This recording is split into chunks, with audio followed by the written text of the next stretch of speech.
Hello and welcome to my channel Lavina Low Diaries. Well, today I have Ashdin Doctor, who is not a doctor but a habit coach, who is going to talk about relationship. So hello Ashdin, welcome to my channel. Thank you. My audience would like to know a little bit that how did you come up with this whole idea of habit coaching?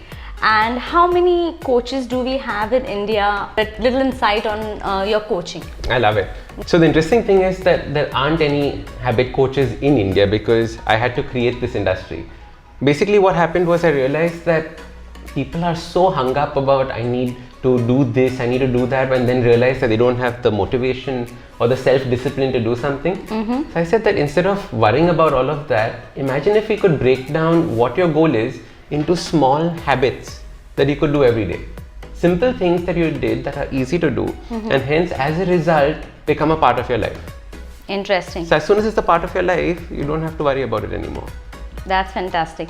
Okay, so today we are going to talk about relationship, how to be happy in your relationship. Firstly, let's talk about that what kind of relationship we have in our culture. So be it marriage, be it live-in, be it college dating. So do you think that marriage is still a casual thing in India, or it's outdated? Like, what is it?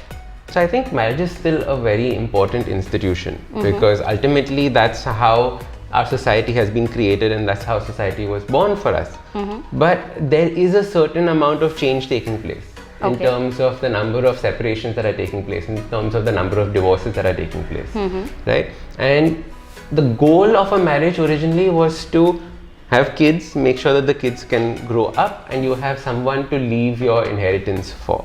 Correct? That's what the goal of the marriage was. Yeah, but then you also get married because you love someone and you need companionship, because as human beings, we are not meant to be alone. We are meant to stay with someone, you know. You Correct, can't... a society, a group of people. Group of people, yeah, because we are not lone warrior or someone who can stay alone. You need someone as a companion for your lifetime. So that's when, you know, I think marriage comes in.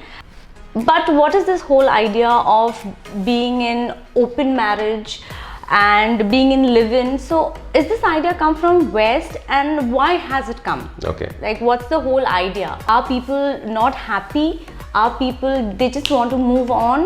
What is it? So in my experience dealing with a number of clients, what I've realized is that, see, there is a sanctity to the marriage in terms of a contract, right? You both signed a piece of paper, you'll have agreed to certain terms and conditions, right? But that is because you're in love and because you want to get married. Arranged marriage has nothing to do with love. No, but even for arranged marriage, both the parties agree that, okay, I like this guy, hence I'm getting married, right? And we, it's still sacred that you take those vows and you know, it's kind of a promise that you fulfill each other's needs for a lifetime. That's a promise. So the promise is the contract. Now the love part, so for example in arranged marriages, the love happens later on in life. It doesn't happen before the marriage does. Correct? And that's technically how marriages started. So marriages actually started because kings needed to have an heir, right? So it was a contract between two kingdoms to get together and then have an heir, have a son, and then hence the kingdom would be passed forward. So it started as a formal contract. Then love came into the picture much later on in life. So did you know this whole concept of love actually started with William Shakespeare? And putting that in terms of popular culture. For me, it was Bollywood. Bollywood.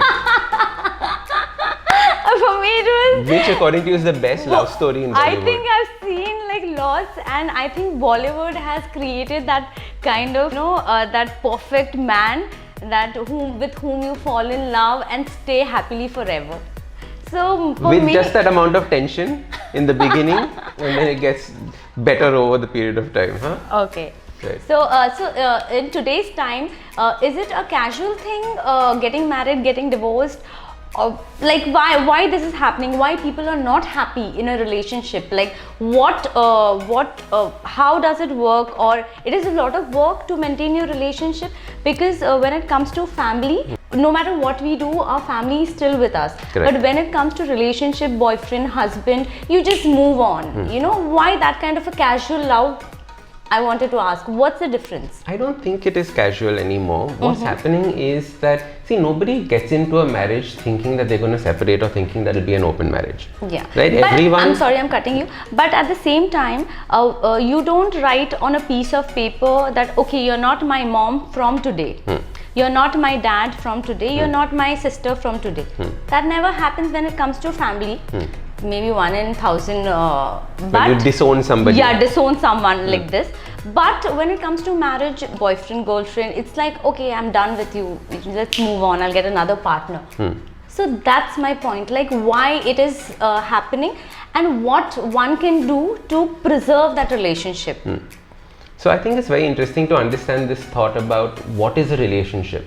So according to me, a relationship is not governed by the length of time. So a successful relationship is not governed by till the time we die, we are together. That's not how I see a successful relationship, because I see so many clients of mine who could be in very unhappy relationships but still sticking around.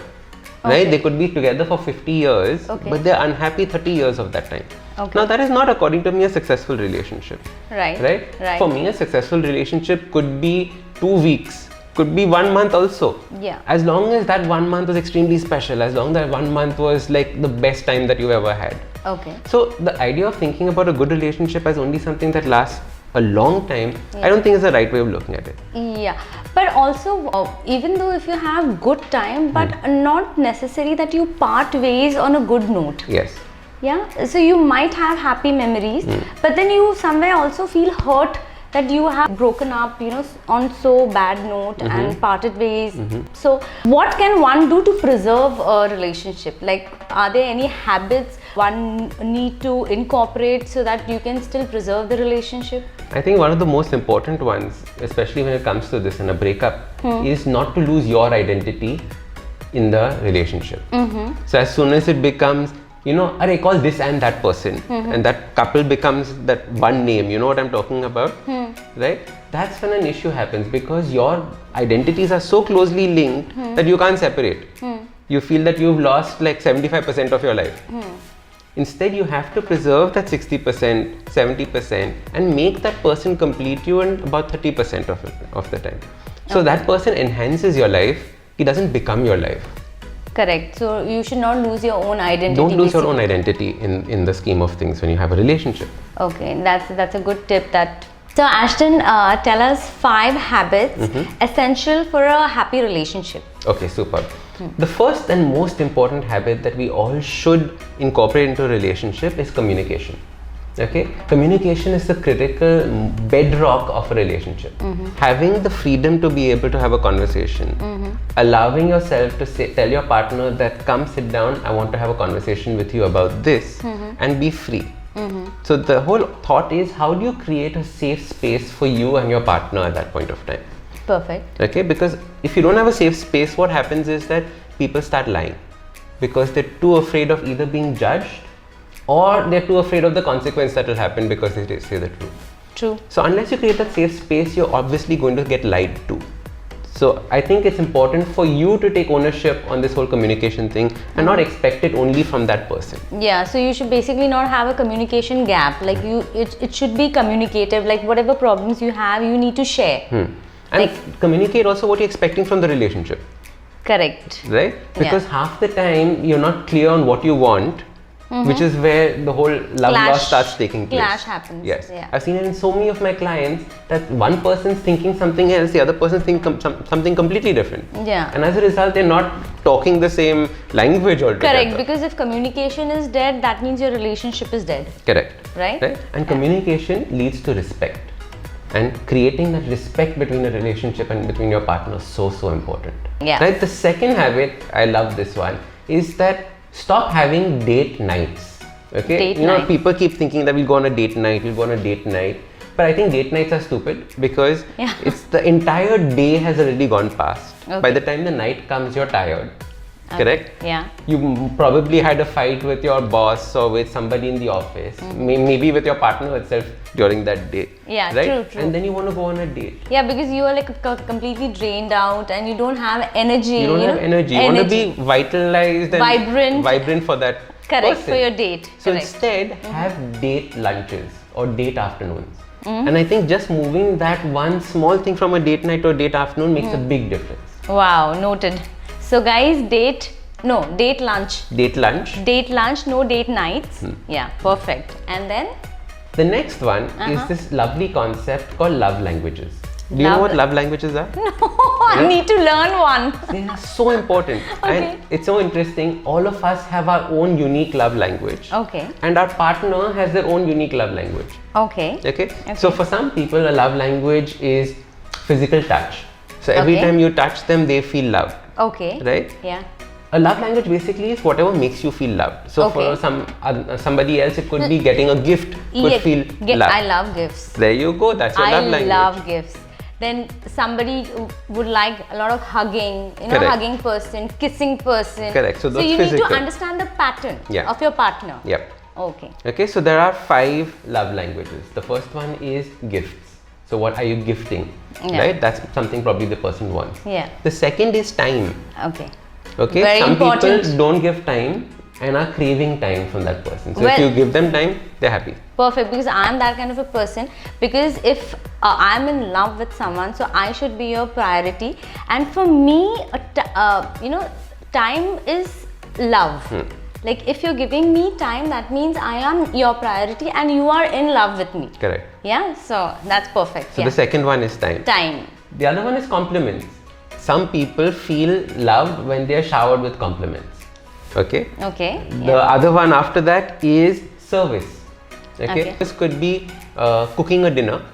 Okay. Instead of taking somebody out for a fancy dinner. Okay. Yeah. Right? That's so cute. Yeah. Right? Yeah. So service could be that I know that you're tired after coming back from work, so I've taken the kids and the dog already for a walk. Okay. So you have some time on your own. Yeah. The idea is that you first have to understand what your partner's love language is.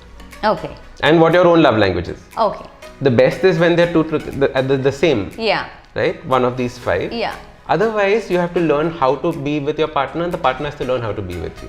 Yeah, that's very important to know one another so that you can maintain that happy relationship. Correct. Right? Imagine if I keep showering you with gifts and you actually want me to perform service or do something else. Then you're like, why am I getting another handbag when I actually want you to do all the dishes at home? Correct. So so that I think that's when communication comes in, that you need to tell your partner, this is what I like, right? Absolutely. So the fourth important habit is to learn what to hold on to and what to let go.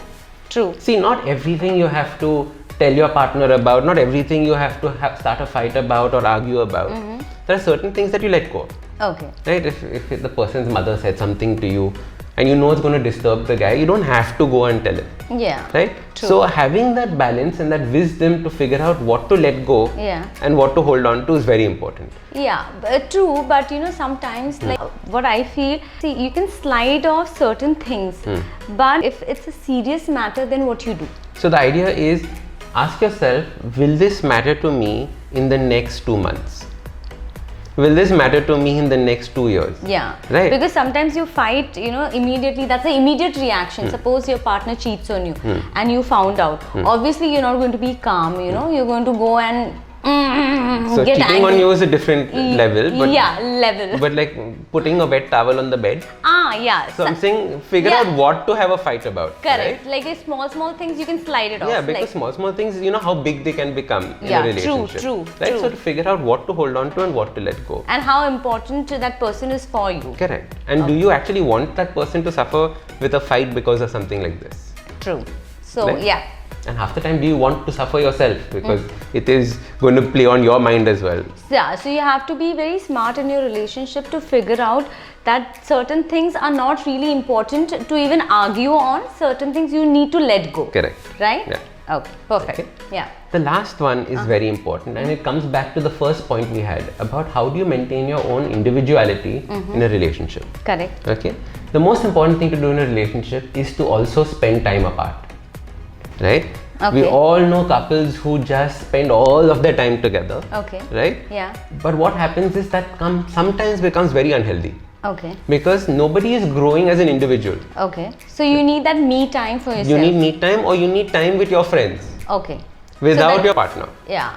Fact. Correct? So creating those opportunities of spending time by yourself is very, very important. Yeah, because there's a point when you know too much about yourself and it might get boring. So it's better to go out, learn things, you know, and like groom yourself or whatever, meet your friends and me time like it is. Absolutely. And that thing is important, right? Very important. Going apart and then coming together. Going apart, coming back, maybe take a holiday by yourself. You know, it could be something as dramatic as that. Then you might actually miss that person. Yes.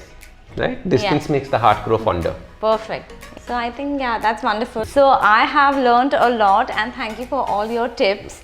And probably you guys have learned that how to stay happy in a relationship.